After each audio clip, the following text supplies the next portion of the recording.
Get your mold ready.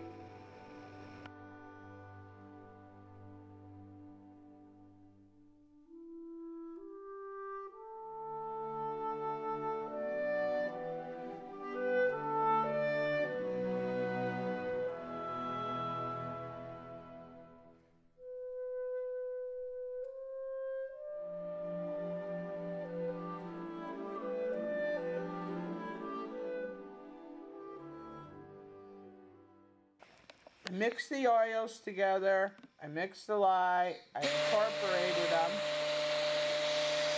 And now I'm doing the stick blender. Now this is strictly a survival soap. All you're going to use is either lard or beef tallow or a mixture of both. And you're going to use your water and your lye. That's all this is going to be. This is strictly a getting by soap. It used to be called even a saddle soap. Now you keep blending this until it traces.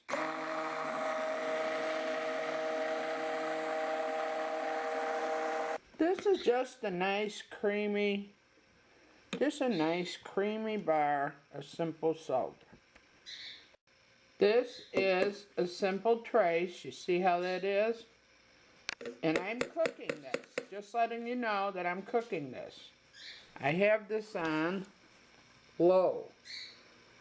I like hot process soap because you can use it right away. So we're cooking this. After I get to trace, I just pretty much, you see it's just like thick pudding. I just pretty much leave it alone. I'm going to put my lid on it. But I mean, I'm not going to go far. Never go far from your soap. I put my lid on it. I got it down on low. And I'll just watch it for a while. You see how this is looking? It's cooking up. I just got it on low. You don't need anything else. And it's about 4.5, 5 minutes in. Now I promise you, you can use this soap just like it is after it's done. But there's a smell to it. It's just a smell of like fat, I guess. Some people like it, some people don't. I'm not going to let a whole batch of soap go without some kind of odor though. I would like to put in vanilla or something, orange oil, lemon oil, something to put a little smell to my soap, even if I'm outside cooking it over a fire. Now you can see how the sides are folding over. See how that's cooking away from the edge, and then the middle you'll have a pool, and it's starting to do that all the way around. We're just going to let that do that for a while. That's the cooking process. And just, you know me, I just can't leave anything alone. I don't want to. Oh, is that getting thick? That is getting so thick. Okay, let me stir that up a bit. And you might be able to see it's starting to turn a little bit Vaseline-y. That's what we're looking for. This is pretty much done. This is getting there. Well, no, I'd say it's done by feel. Can you see where that's almost transparent? I don't know if you can, but let's see if I could do something. Like transparent in spots. That's what we're looking for. So at this point, you could take this soap, put it in the mold, and it would become just regular saddle soap that you could use.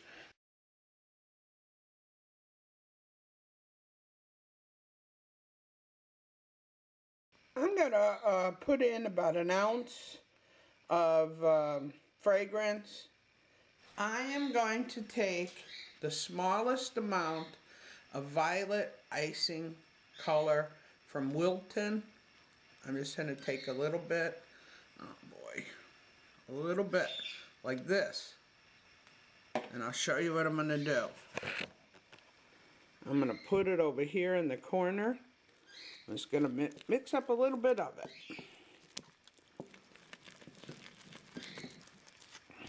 Why am I using this? Well, friends, to be honest with you, I just don't have any purple coloring. And I just thought, I smelled the soap, and you know what? It wants to be purple. That's all there is to it. You ever just get that feeling? So it might look a little blue, I'm noticing on camera. And then what I'm going to do is just like swirl this through. Watch this. It's not going to be all purple, but it's going to have a swirl. Alright, I'll be right back. Alright, you see how that looks? Now I'm going to put it in the mold. This is going to be so pretty. Anyway, I just take it by the spoonfuls and I put it in there.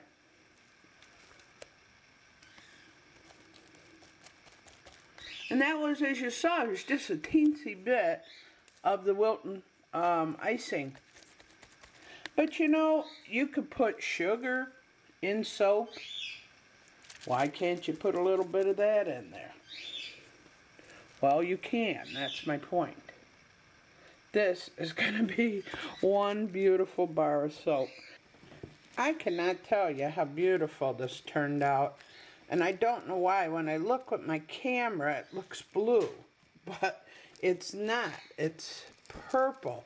And it's swirly. And, you know, the thought just came to me, like, as I was putting in the scent. I thought, oh, you know, let's try that Wilton, what is it, icing color. And, because I know I use soap in some of, I use sugar in some of my recipes.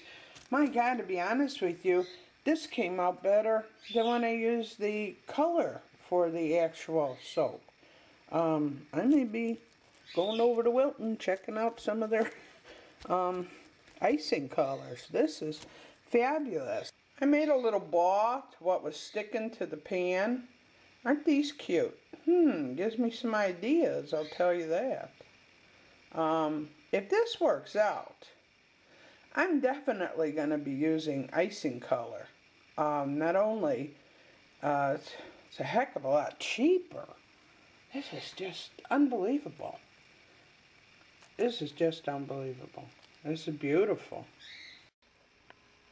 Look at this beautiful bar of hot processed soap. And it's ready to be cut. But I wanted you to see the swirls. You know what? I'm not, I don't think I'm going to use regular dye for soap anymore. I'm using Wilton cake icing coloring, because this is just beautiful. Okay, I'm going to do this one-handed. See how this turns out. A nice thick bars of soap. If you hear any yelling in the background, it's my son who's arguing about something that totally doesn't matter. Isn't that pretty? And I know it looks blue, but it's not. It is not blue. Look at that. Holy cow. I wanted to show you it does suds up. That's pretty good. That's how I cleaned it. As you see, this cleaned up real good.